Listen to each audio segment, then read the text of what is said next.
What in the heck is this? Well, that'll be why the hydraulics aren't working.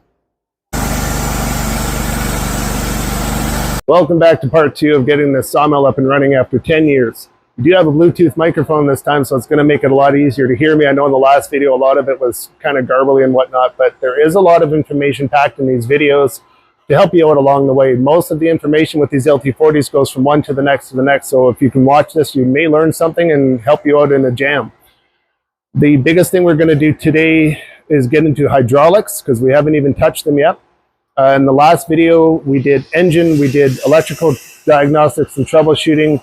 We did all sorts of stuff with the NL guide arm. We checked charging, and we left off to the point where we knew we needed a fuel shutoff solenoid for the engine, which I do have now. It took a little bit to get here. It's been outside half done for about a week. We're going to get everything back. That put in first is where we're going to start, and then we'll pick up with hydraulics. We'll do mast alignment, we'll do head alignment, guide pressure, all of those sorts of things. So if you have stumbled across this video, it will give you some information that's going to help you out along the way. The other thing we're going to do is, at the very end, I think we'll give her a good wash because it deserves it. This is a really nice old mill and deserves to be going to somebody who's going to use this and should be turnkey ready for them to generate income with it and do whatever it is they need to do. So we're going to start off by replacing the fuel shutoff solenoid, get that back running. It should only take a minute. And then I think we'll get it back and we'll start chasing down hydraulic gremlins and see what it is that's, I know for a fact the brass shield isn't making proper contact. This copper strip is dirty and corroded and tarnished from sitting outside, so we'll brighten all this up. We'll go through step by step. So if you are having hydraulic issues, I can assure you this video is going to give you good information to help you out along the way.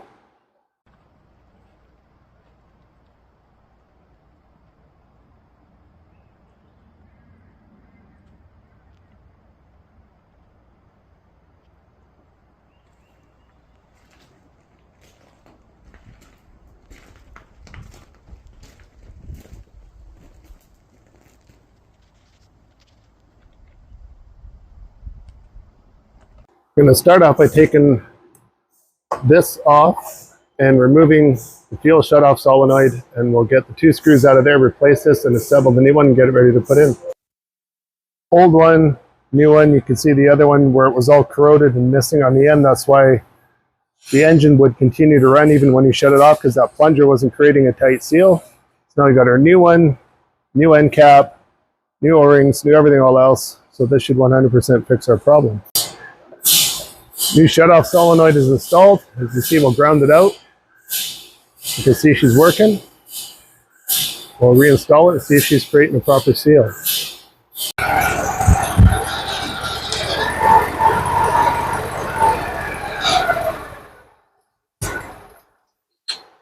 There we go. Shuts, starts off, solenoid works perfect. Time for hydraulics.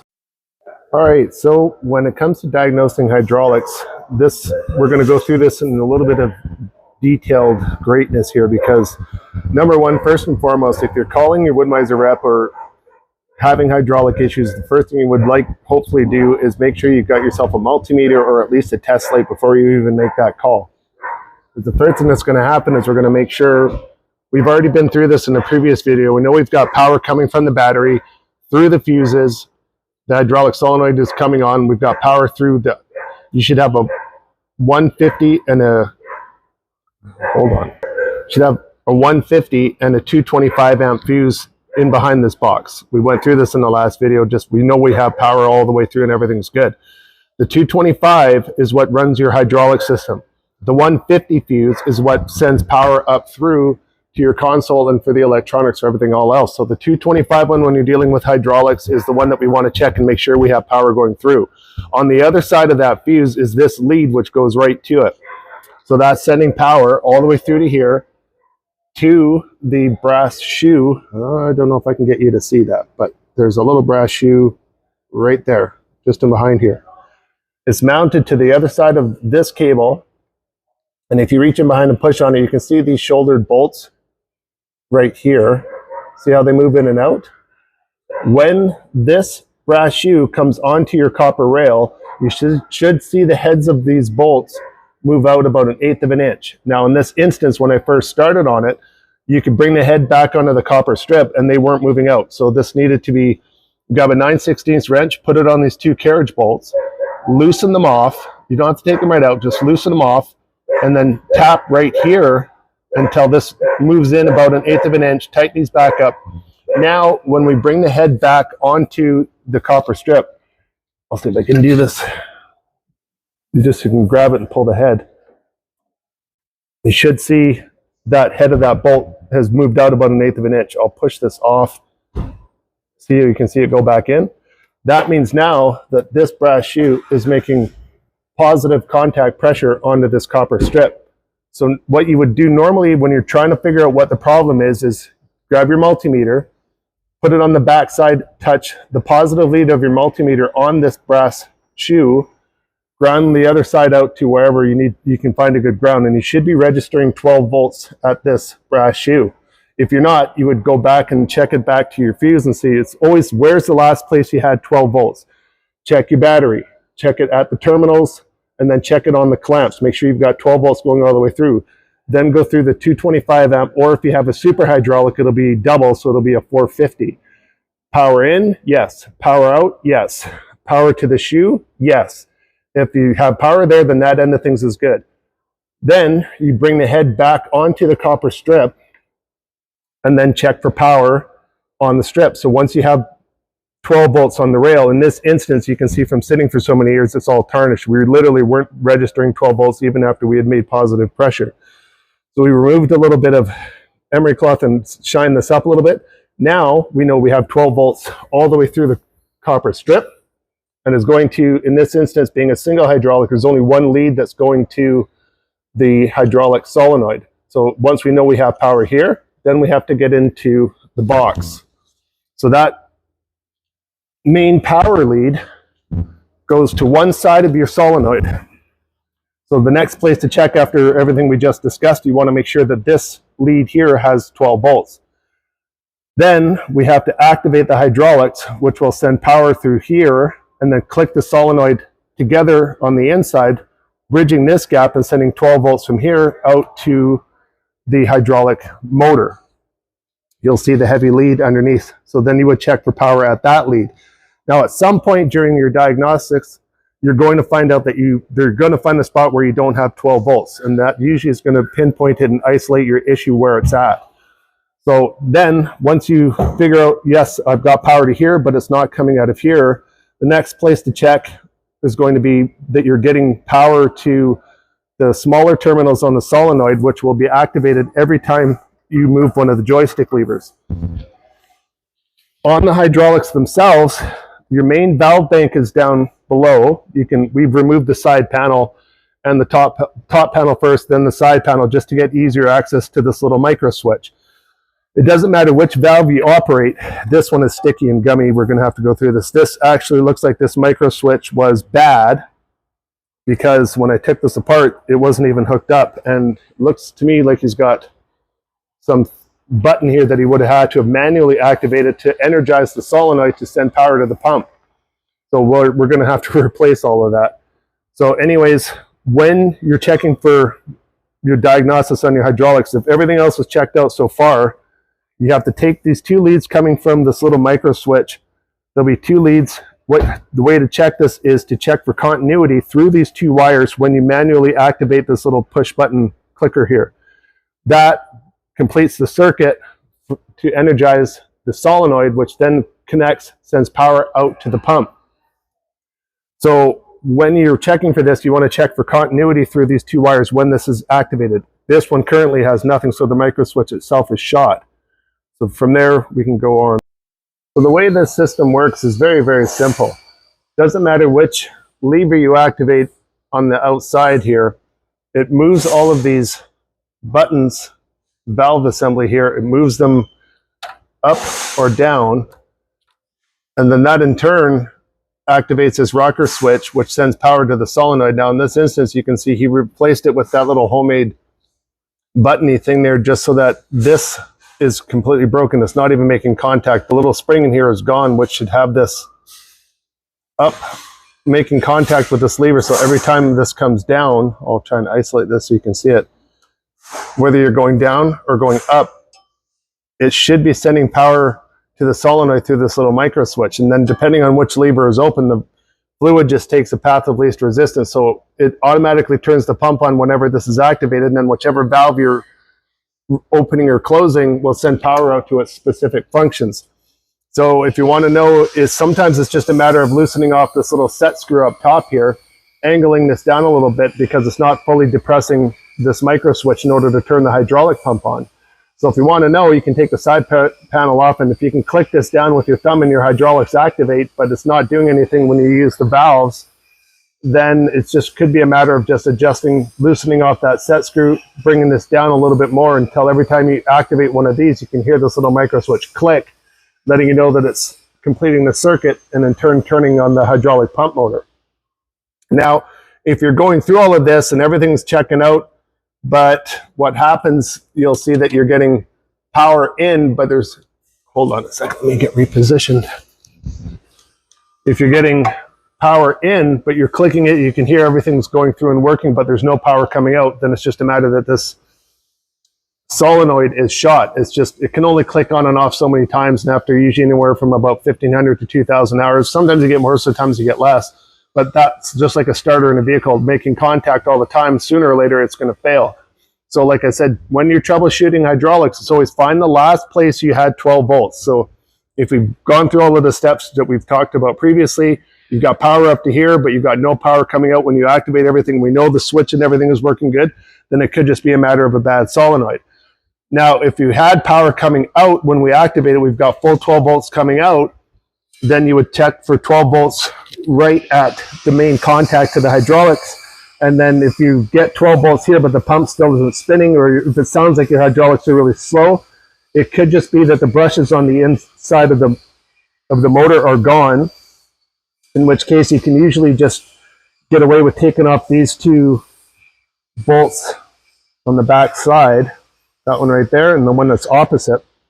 If you take those off, this motor is quite easy to, there's just enough room for it to slide back, and you can take it out, order a set of brushes, try replacing the brushes first, and then when you reassemble it, there's a tongue and a groove on the input of the pump itself to the motor. You just have to make sure that the tongue and the groove are lined up when you slide everything back in. Now, I bet when you replace the brushes, at that point, the hydraulics will feel smoother, everything will be faster. So those are the basic general steps for checking and diagnosing your hydraulic symptoms, whether they don't work or whatever it is. It's always the last place you're going to check. Start at the battery, go through all the steps we did until you know you've got power coming all the way up to the solenoid, and that should be able to pinpoint and know exactly where it is. The solenoids are fairly inexpensive, and you can usually rebuild those pump motors quite a few times before you actually have to replace it. So hopefully that helps, and let's get this thing back fired up. So we actually had to go through and lubricate all of these little plungers all underneath there. You can see that whether you're going up or down, none of these were activating. So I've lubricated all of them, sprayed them with brake clean, and then re-lubed everything with hydraulic oil. Now it doesn't matter which function we have going up or down, they all activate this little micro switch hammer here the exact same amount. So now we're going to replace this switch. Okay, so we have the new micro switch installed. And the way to test this, like I said before, is have your multimeter set on continuity. And it's usually the little one that looks like a horseshoe, is put it on the ohm setting. And then a lot of them, when you click them together, you can hear it's making continuity. So then the way to check your micro switch is to put both leads, one for here and one for here. And when I activate any of these switches now, you can hear it's making contact all the way through. And all it's doing is now we've got this set, so it's just depressing that plunger. It completes the ground circuit for the solenoid, and then we know that everything will work fine. This is a common part that can fail, and this is just a simple way to test it. So now we also have all of the, let me pop the phone out. I'll give you a bit better illustration. Everything was all seized. Again, like I said, this mill's been sitting for a while. But now when we activate any of these levers going up or down, oh, we don't have these hooked up to the meter anymore. Hold on. So now we can see that no matter which lever we activate, hopefully you can hear that, but they're all making that continuous beep sound, letting us know that they're all working. And the reason why I'm showing this is because a lot of the times those little plungers right there, sometimes they can get sticky and gummy, and you'll have one that'll hang up. So if you're ever running your hydraulics and it says, well, this one here doesn't work, but all the rest do, the first thing to do is come and check and make sure that all of these little plungers are activating correctly. You can get underneath there and just spray them all out with some WD-40 or some, I use automatic transmission fluid, but there's a hole underneath each one has its own. And then, like I said, the other thing is, if you can manually press this and you get continuous working through it, then you know it's good. And you may just have to loosen up that set screw, tap this down until everything works. So let's hook this back up to the solenoid. Kind of have to give credit where credit is due. As goofy as this looks, he would have had this hooked up in place of what that micro switch was doing. So he would have had to have activated this. And then, so instead of just replacing the micro switch, I'm sure this might have just been an instance of, hey, this is what I've got, I can get it back working. But he would have had to have had this out of the box, hold this down, and then activate his hydraulics with it. So anyways, let's put the proper part on. Now I got the wires all hooked up. Like I said, this is just a break in the ground. So the one blue wire goes to the mount, the other one goes to the ground contact on the solenoid. And now that we've got those all mounted up, you can see we've got full function of everything on the mill.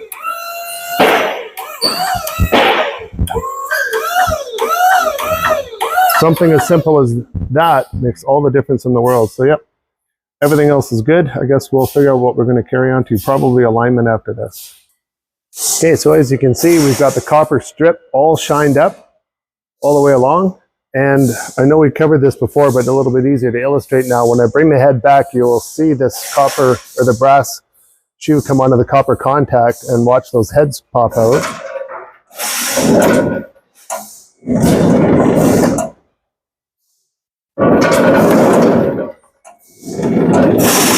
So we know that that's making good contact. The one thing I forgot to mention before is, along with this power system here for the 12 volts, right underneath, right there, is also another brass shoe that makes contact with your bottom rail that completes the ground circuit. So this is one more problem that you could be having, is you'll be checking for power but using any other spot here for a ground. But the shoe that I just showed you is the ground for the hydraulic system. So it's good to take everywhere where this copper strip is, go underneath to the round stock underneath, and sand that all down too, so that that can make a proper contact all the way along. A lot of troubleshooting calls where the last step is to say, check that bottom ground contact, and it's usually like, oh, there's a piece of wood jammed in there, the bottom of my rail is all rusty, so they sand it off, and lo and behold, now you've actually got a proper ground, and that can also be your issue as well too. But I think that pretty much covers it.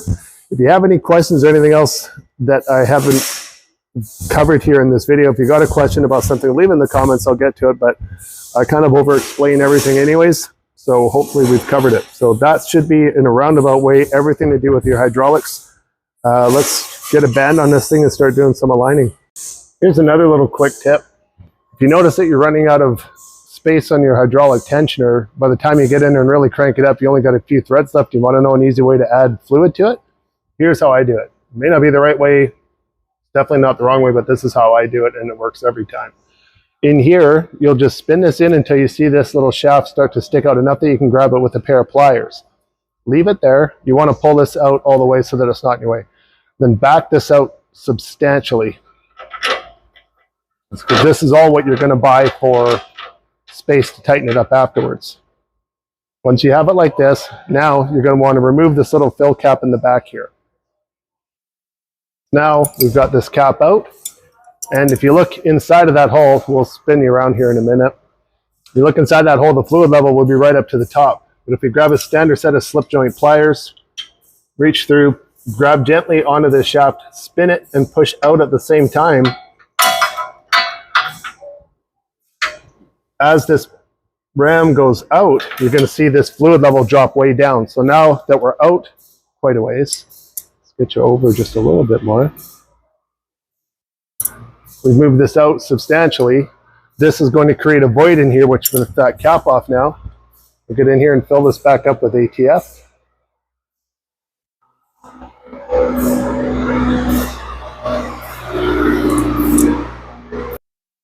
front one's reinstalled.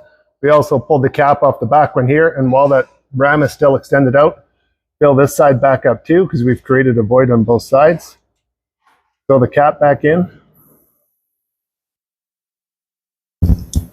Snug her back up, and then we should have a ton more thread and a bunch more of adjustment.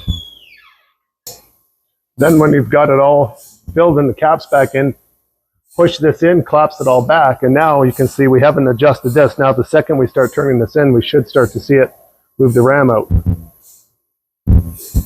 So we bought ourselves over half of what we had before. So that's a nice easy way to do it. Now we got a band on, she's tensioned up. What we'll do now is I've just gently pulled down on the handle there so we can release the brake a little bit so I can spin this by hand. Let the blade track in where it wants to. Give her a good couple turns here just to get her where she wants to sit. Now at this point, you want to reach in behind here and feel how much of the heel is sticking past the end of the wheel. It should be about 1/8 of an inch, 1/16 of an inch, somewhere around there. If you set it up brand new with the blade track so it just barely hangs over the back end, it does two things. One, when you start up with a new band, as it gets skinnier from grinding, it'll always track in the same spot. And two, putting all of the strain from tensioning into the heel of the band versus anywhere near the gullets, it's less likely to develop cracks from putting all of that strain near the gullets. That's why I always track them almost flush to the backside, just a slight bit past the wheel belts that they ride on. And that'll just assure that they always track in the same spot. And really, once you get it set with the tracking, it should be good for the life of the saw, until these bearings start to go, in which case they'll start to pull forward. You may have to start noticing that if you are having to track it, chances are you've got a bearing going. The tracking adjustment for this is this east-west bolt right here. This is threaded through the stub shaft that the wheel is mounted to. So as you turn this clockwise, it brings the shaft over a little bit, tilts the wheel forward, will make the blade ride a little more forward. Now you only want to go in very, very small increments. Right now this one is sticking back just a little bit more than I'd like it. So I'm going to grab a 3/4 inch wrench, we'll tilt this forward a little bit and get her where we need to have it. So we'll turn this clockwise about 1/4 turn, and then come back here, spin it, and it'll ever so, you got to spin it about 5 or 6 revolutions, get it to track forward. Then reach in behind. I could use a touch more.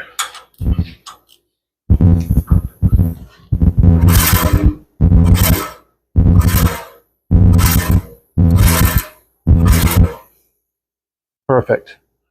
Now I can tell just by looking at the gullet overhang, it's the same on the driven side wheel, so we know that that one is good. Now it's time to check our guide rollers and see how they're looking. Now here's where a lot of people get confused.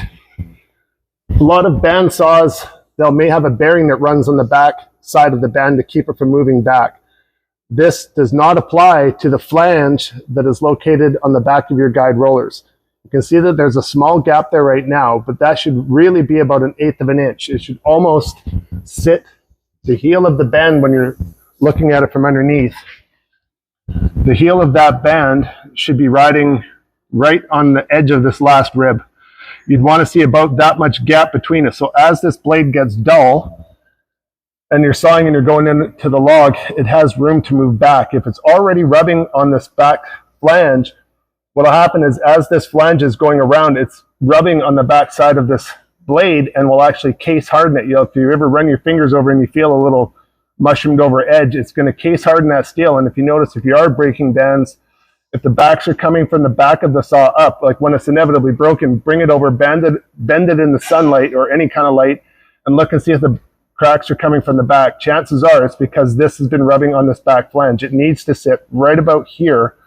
So as the blade gets dull, it has room to move back. Now from the underside, if this band has the ability to move back, and if it's too tight up against that guide roller wheel, what'll happen is as the blade tries to move back, it has nowhere to go when it's rubbing on the back flange. What'll happen is the back edge will start to slide down and causing the leading edge to go up, and then you'll end up porpoising all the way through the log because it's sliding down and causing the front edge to go up. So that 1/8 of an inch gap from the heel of the band to the back of that flange roller is absolutely crucial.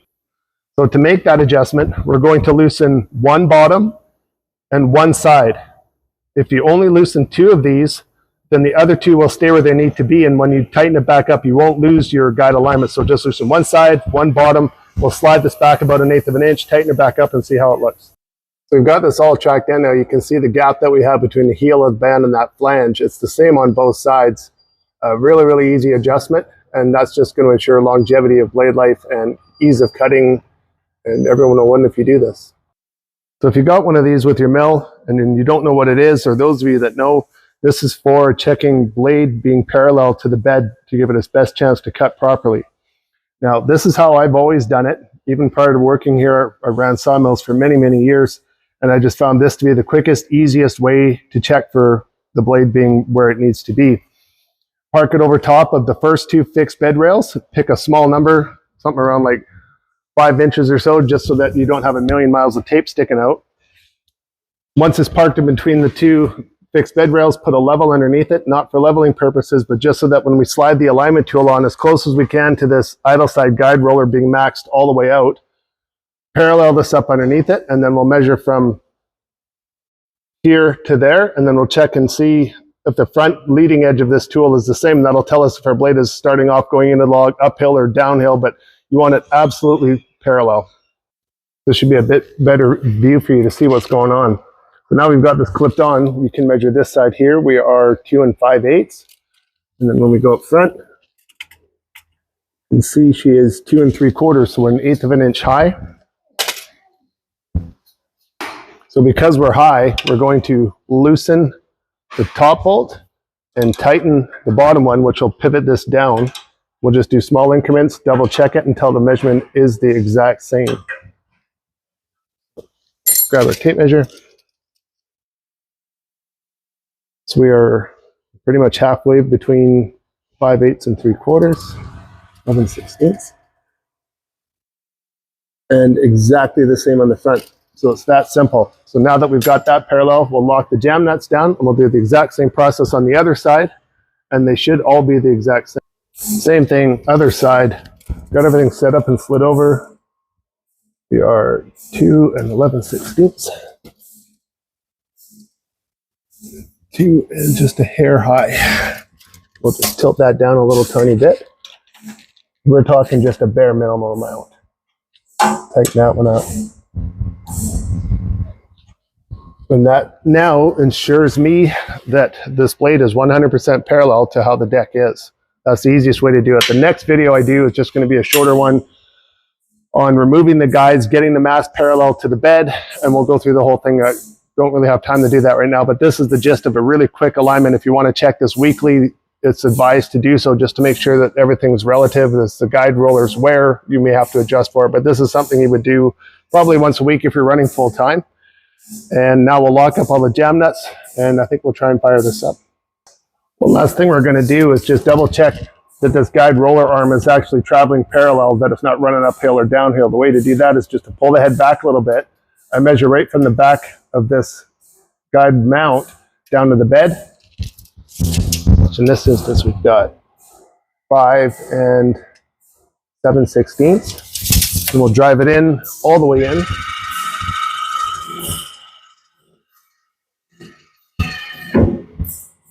You can see what the measurement is here. 5 7/16, so it's traveling 100% parallel. I have a previous video, if you go back on the full guide arm alignment, actually it was a full repair video, and I go into it in greater detail, but this is one more thing that you can check, and that would be the adjustment of this guide roller, V-roller, sorry, and the one above it. If it was running uphill, we would turn it from the back side, loosen this down, and then tighten the top one to bring it down a little bit, then do the same thing, repeat the process, measure it in and out until it's exactly how it is now, running parallel. We got her fired up. Let's engage the clutch here and see what happens. It's always a little nerve-wracking the first time. We'll ease her into it a little bit and let her get spinning.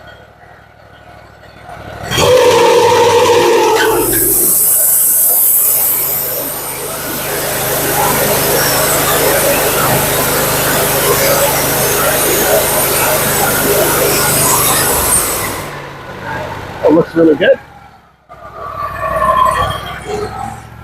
Let's actually very pleased with that. We'll just double check and make sure that our tracking is still good. Now she's had some spins, and we'll go on from there.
Well, there you have it. Got the 6x8 that I needed out of it. Got a 4-inch cant left over that I'll make, I don't know, something else with out of. It cuts really, really nice. I mean, we're cutting second growth Douglas fir, which is kind of like larch or tamarack for you down in the States. But it's a pretty nasty one to cut. These trees come down in a windstorm about 4 years ago, so they've been sitting ever since. There's a little bit of ambrosia in some of it. Not a whole lot, actually.